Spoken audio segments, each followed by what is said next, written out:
asked you if you wanted to do mugshots taken. That's kind of one of the big challenges that we have recently. It's an upsell that we offer. Your photo taken during the tour, and then afterwards you get, if you want to buy it and you want your mugshot that's been taken, we'll put your name on it. You get Crime and Punishment, all genuine ones from here. But one of the hardest things is getting, especially if we've got big groups, is getting everybody to have their photo taken. It's very much, if one person says no, everybody will say no. So it's a very hard thing to keep going with. And then we also have a few technical difficulties with that sometimes. We recently changed it to a new system, so it is a bit hit and miss sometimes. And being such an old building, the electronics, as I understand it, are special. Yes, unorthodox, nightmarish, beyond outdated. How much do you charge for the photos? So photos have 3 different prices. So we offer 3 different packages. Just one photo on its own, and the digital copy of that photo is £8. 2 photos, and then the 2 digital copies would be £12. And then for all digital copies, 3 large photos and a keyring and magnet is £16 for that last package. This is on the more you spend, the more you get, so the best value. Other operational difficulties in heritage attraction. The building itself presents quite a lot of difficulties. Of course, this is not the easiest attraction to be accessible. Obviously, you can't go putting in an elevator in St George's Tower, Anglo-Saxon building, and that is certainly, I suppose, one of the biggest barriers of entry to being as accessible as we'd like to be. We'd love to welcome everyone through, but there are sort of limits to how we can accommodate people who have sort of severe issues with mobility, simply because of that first part of the tour. And then, of course, while the second part of the attraction, the prison cells and the crypt, are lucky enough to have a lift, though I have mixed feelings about that lift. It works some of the time, and it's quite old, as many things are, and the weight limit is not. Well, originally it was supposed to be able to take, I think, about 300 kilos. I would not bet on that now, just saying, but that's over time. And then, of course, you've got the actual confines of the building itself. You may notice some of the cells we've opened up to allow us to accommodate large groups, but if you've got someone with a big electric wheelchair, or if you, one of the reasons we can't allow families to take prams in is just because the confines of the corridor and the cells are very, very tight, quite a lot of sharp corners, which could present some difficulties and hazards with things getting lodged in. And just the building itself. It's very old. If we do have to do any restoration, it takes a very long time. It takes a lot of planning. We have to get essentially permission from many different people, from our company, from the Oxford Preservation Trust, from the council and the city council. So lots and lots of different people, and that's one of the reasons it takes so long. And then just when it comes to the actual restoration, that also takes a long time, because you have to be careful about things that you do find, the way that you are handling the rest of the building. So one of the most recent things was we've replaced the floor in St George's Tower. there's 2 of the floors. That took about 3 years, I think. Yes, so that was throughout a lot of the time I've been working here. I've been here, about 7 years, goodness. So that presented a lot of operational difficulties, ironically made sort of easier by the pandemic, because we didn't have to worry about interfering with the tours, because we couldn't open to the public. So that was a really tricky one. She had to, were people working across 3 levels of the tower, so across the base, which you would have seen, the middle floor, which you would have been in, and then the floor underneath that. All of the beams needed replacing, because they're essentially rotted through. The centre is being used as a prison in slightly unsanitary conditions, so all that, those bodily fluids, shall we say, accelerate the rot, seeps into the wood, and it just wasn't safe, as we found out. So we had to have a big series of scaffolding at the base, in the second floor, in the first floor, and then the second floor as well. We had to completely remove the floor, add in a viewing platform that could accommodate some guests, but then of course that limits capacity, and eventually with larger groups we just had to, rather than stop halfway up the tower, just head straight on up to the top of the tower and then back down, which again, for for guests who might not be as physically capable. I mean, it's a long climb, and doing that without a rest is challenging, and also for tour guides, getting all the way up to the top in one go and then having to essentially double up on the stories you tell on the tour. It's a bit taxing on the old lung capacity, so that was definitely an issue. Glad it's done though. So how did you guys decide on the stories that you tell? I'm assuming research, but what made you pick the specific stories that you do tell? Ooh, so well, that is a good one. So obviously, big characters like the Empress Matilda, that's something you really want to get in, because there are many links that this quite small local castle has to the wider history of England and Great Britain. But the fact that Matilda was here during a really crucial point in the anarchy, and that, you know, if she hadn't escaped, you then don't have the Plantagenet dynasty, you then might not have the Wars of the Roses, might not have the Tudors, and the snowball effect is quite major. So that's one that's, from a historical standpoint, really important to get in. And it's also really nice to actually hear about, you know, strong females with agency in the Middle Ages, which was a time which was quite hostile to anyone that wasn't a bloke with a sword having any degree of agency in their life. So, and interesting story of that. The Civil War, obviously very, very important, because that's the reason why there's not much of the castle left, because obviously we're advertising ourselves as a castle and prison. We've got a good chunk of the prison, but of the castle we've got the Castle Road and the Saxon Tower that actually predates the castle. So that's quite a good one, the wider context of the site and why it is the way it is. History of the Kings of Britain down in the crypt, obviously that's linked to the Arthurian legend, so from our standpoint that's something that's really well known, not just in Britain but further afield, and having a direct link to that literary tradition is really interesting.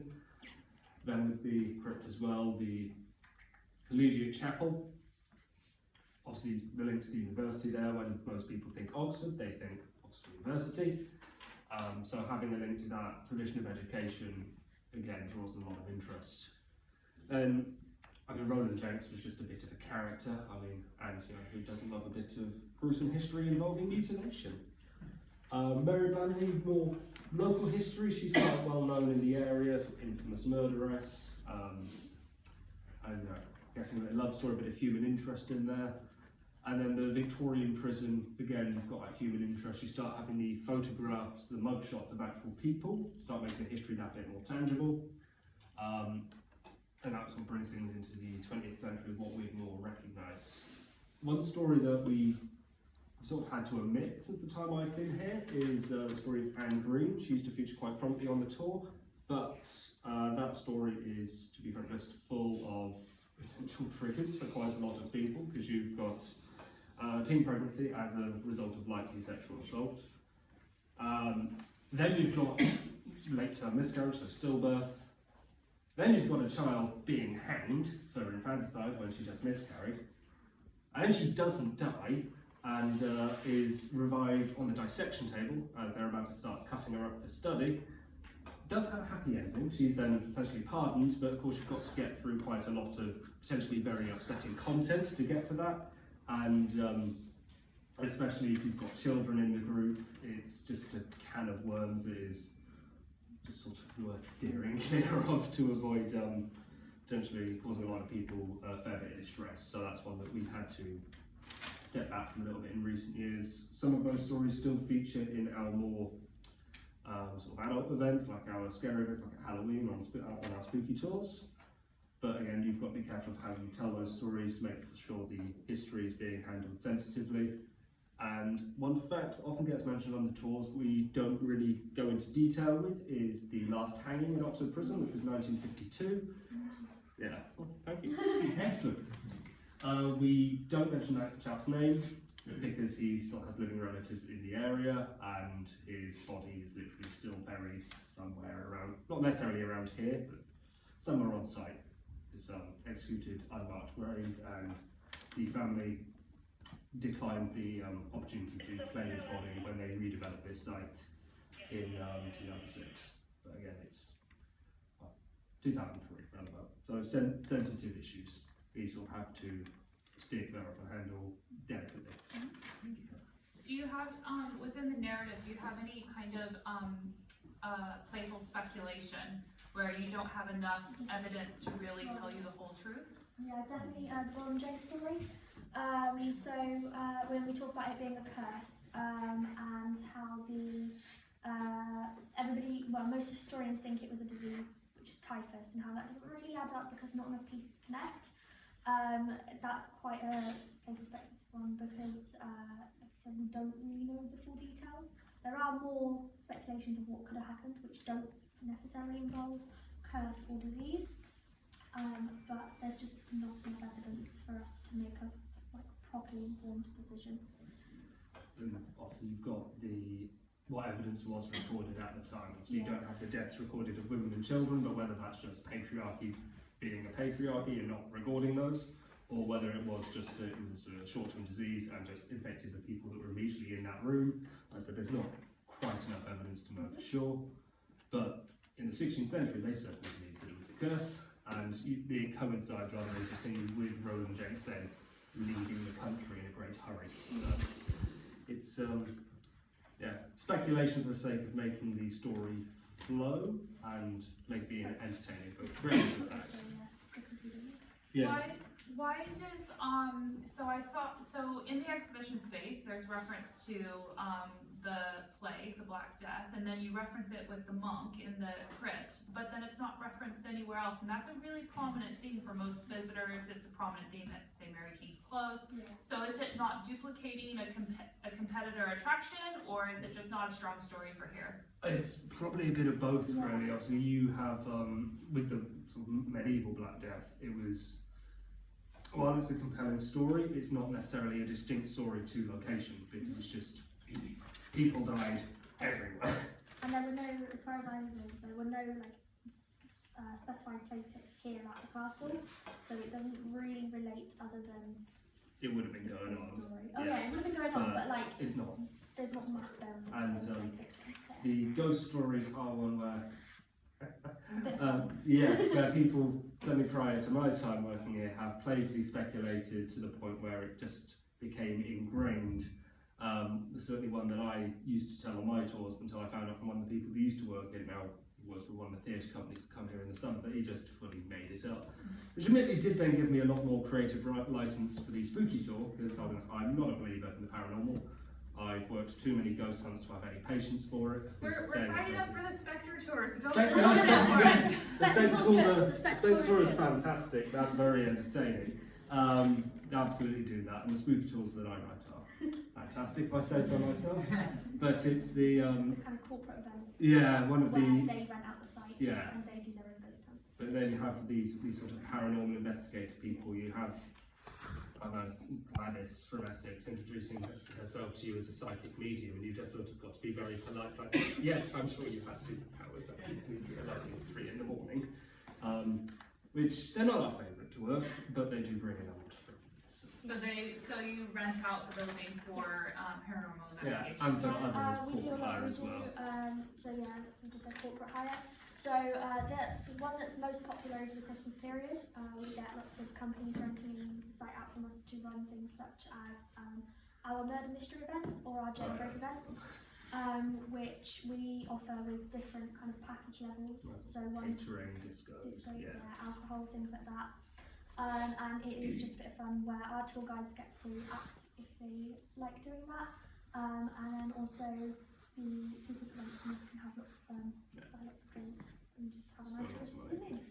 So I've been wanting to ask, and then I'll let students take over. So that leads me into my next question is, you said they like to act, so why are the guides not in character form? They're just generically dressed. So that rerun actually happened in the time since I worked here. When I was a tour guide, I was very much, no, change, boo, angry. Let me be Roland Jenks, but since it's moved on, like, okay, this was the right move, because I think people get so invested in the particular character that they played, it would skew the focus of their tour, and it would be hard to have a consistent experience across all the different tour guides. Whereas I think having the costume representing a specific era can still add to that immersion, but it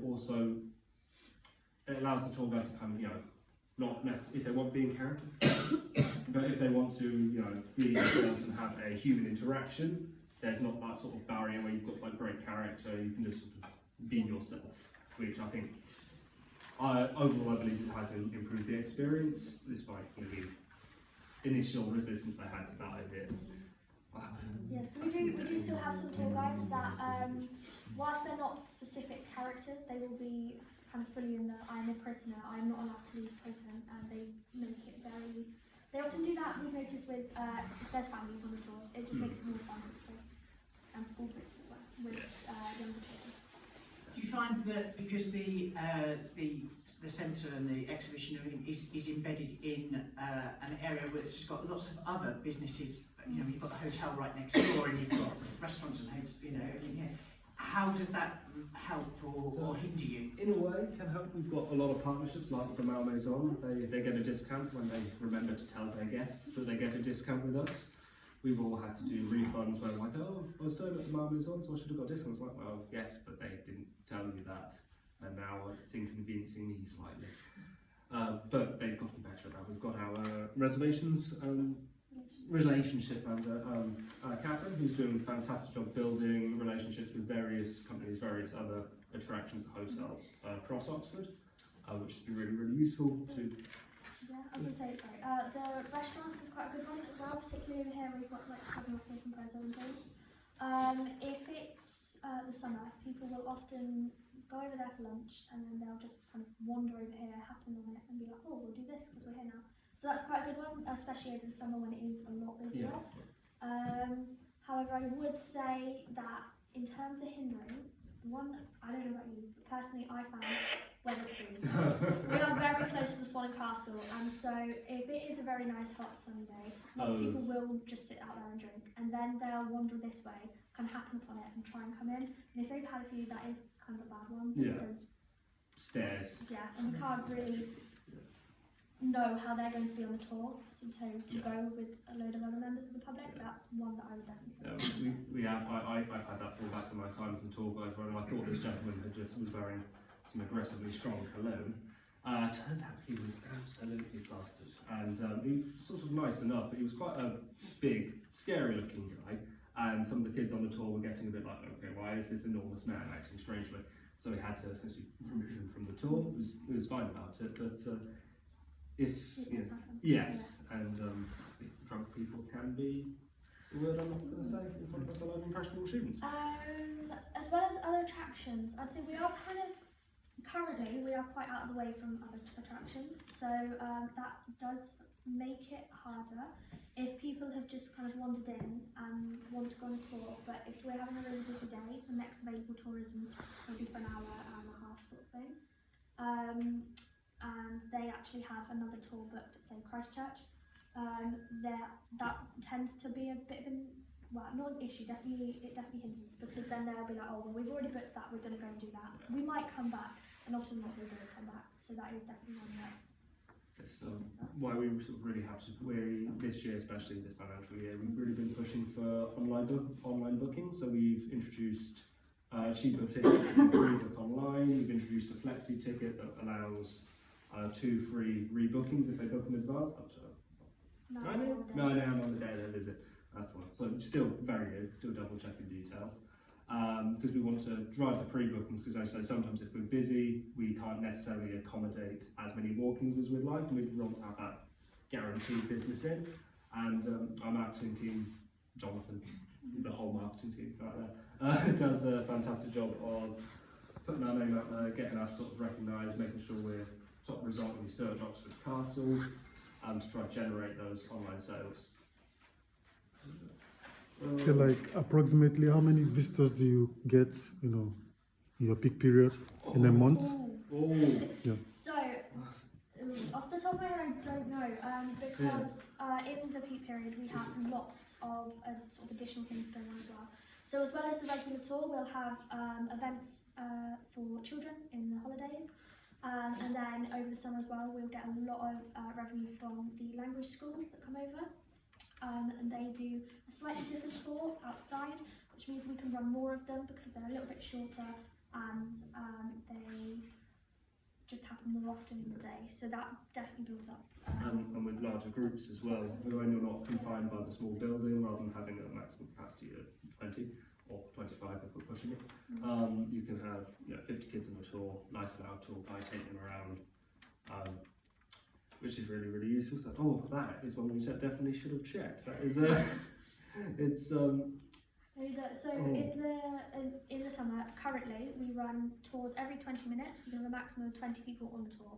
So they'll be going on from 10 till 5 every day.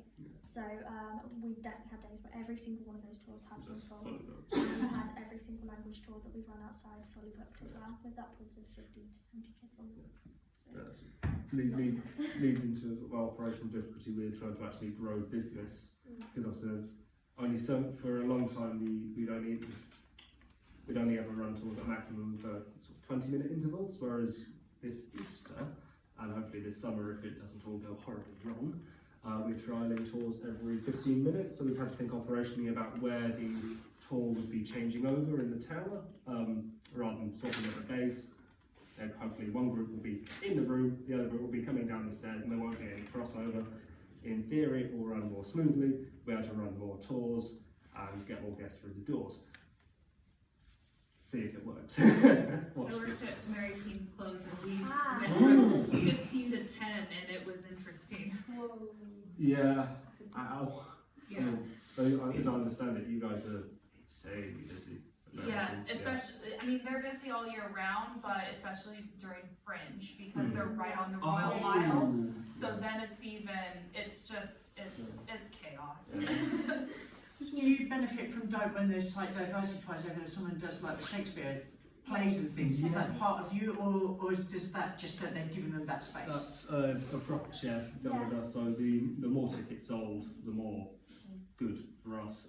So we essentially we'll take bookings for them over the phone as well. So and then in the store. and in the shop as well. So yeah, that's profit share. That's one of our biggest partnerships. We've been going on for years and years now. Yeah, have you guys tried introducing like a VR tour? VR tour. So there is actually going to be a VR historical attraction supposedly opening in the Castle Quarter this summer, which is going to be some interesting competition. So our focus, rather than VR, is trying to focus on the fact we have authenticity. We have our CEO is always going about these stones or these pillars, but the fact that you can actually go in there and touch and interact with history. We were hoping to introduce a bit more tech stuff into the exhibition a few years ago.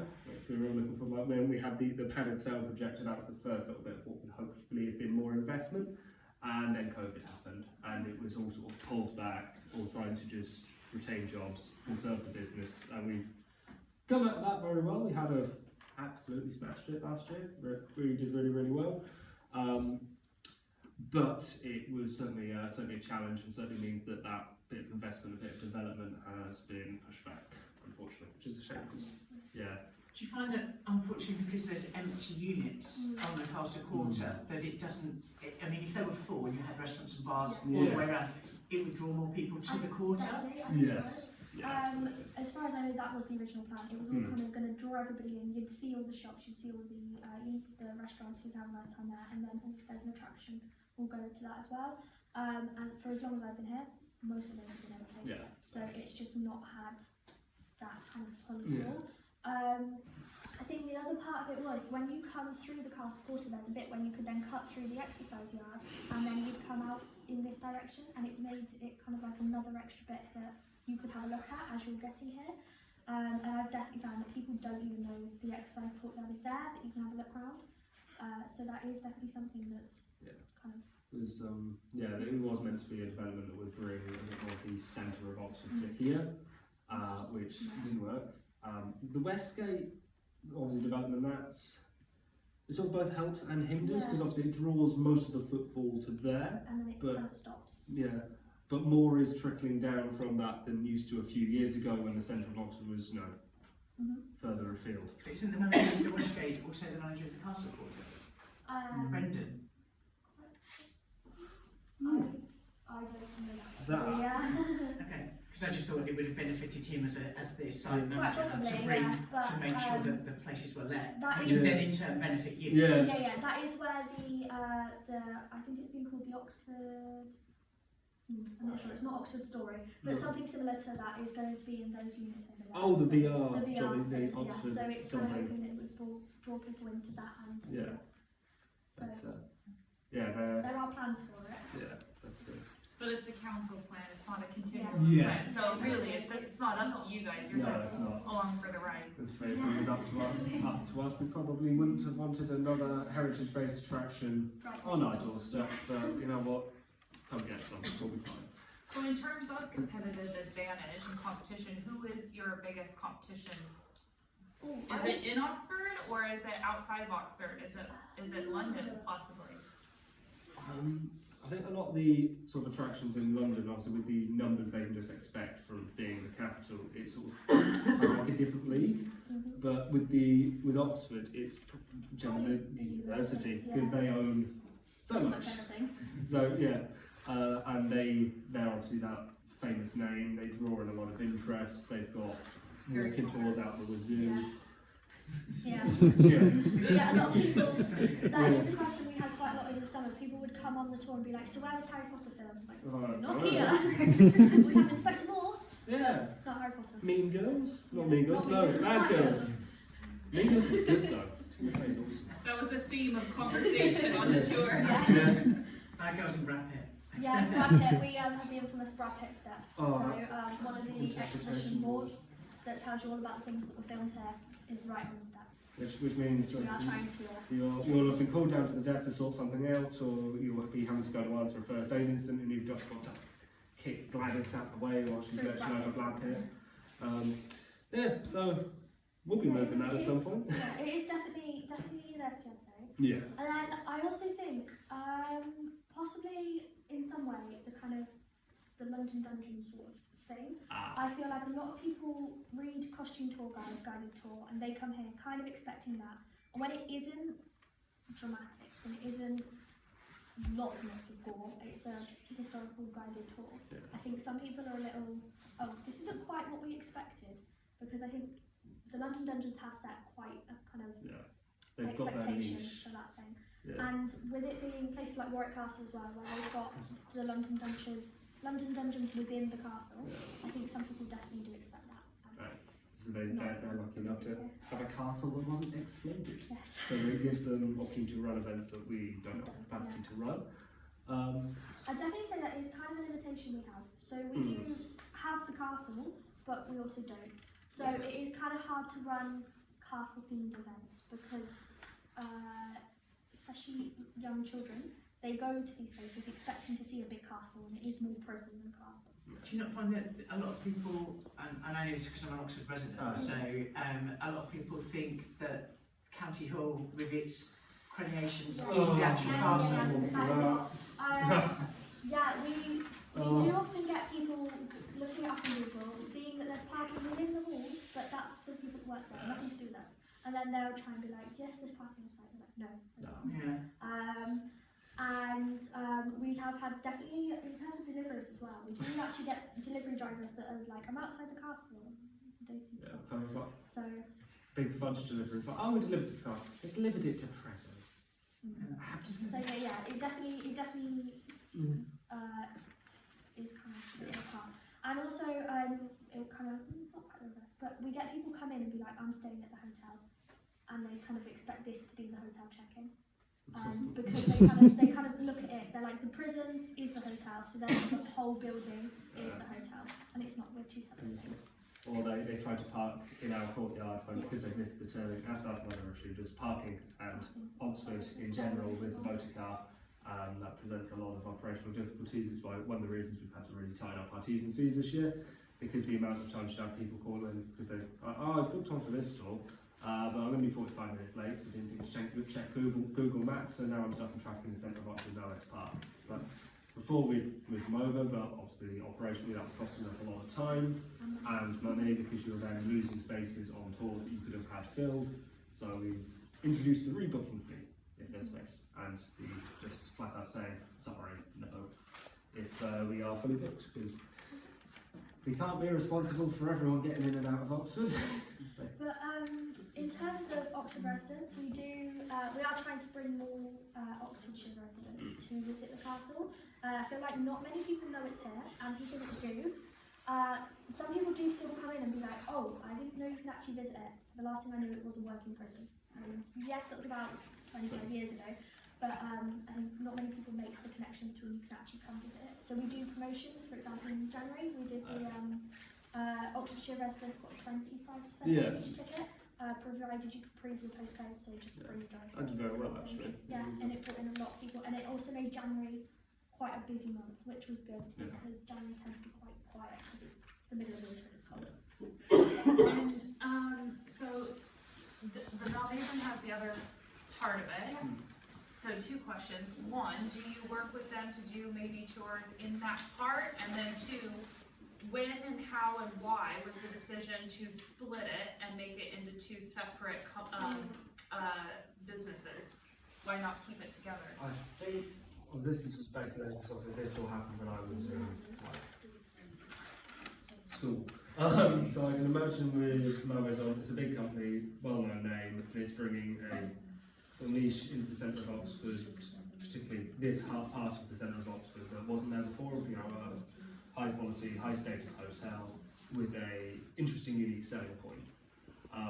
I reckon they let us have a bit of it, partly because Oxford Preservation Trust would have wanted something a bit more historical, something that the public could access without such a steep barrier to entry.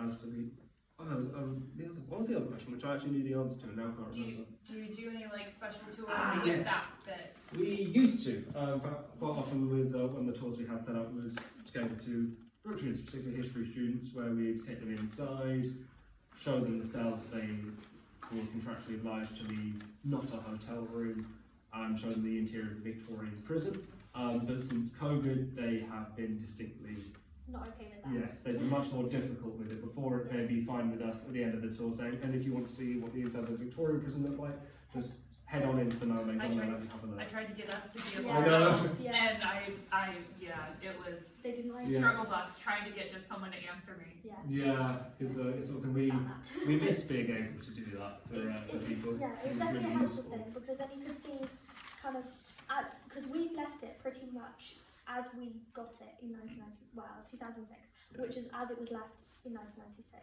So we've not really touched it at all, and obviously they changed it quite a bit. So it was a good way to see how the 2 businesses have changed it and left it as it is, or changed it. So they did leave, like, structurally, when Oh, you're yeah, looking down, it's still, The Victorian prison. and it's that such archetypal image that's so evocative of, you know, even modern prisons today, and the design that's still sort of in use. It's a real shame they are less The accommodating. doors. Yes, the doors as well. The doors, I believe, are original inside the Malmaison. I've had quite a few guests on tours tell us that they're staying in the hotel and this is their prison door as their bedroom. They'll show us pictures. There's a couple of people that have showed us, that showed me pictures where they've got dents in the doors where people have like tried to push their way out. over this. Some of the interesting graffiti on the cell door, which you haven't noticed for years. And since it closed so recently, are there concerns within the local community about the fact that their businesses taking in money while people are still alive that can personally validate the experiences? Quite possibly. Not that I'm aware of. Nobody's really come and definitely said that to us, as far as I know.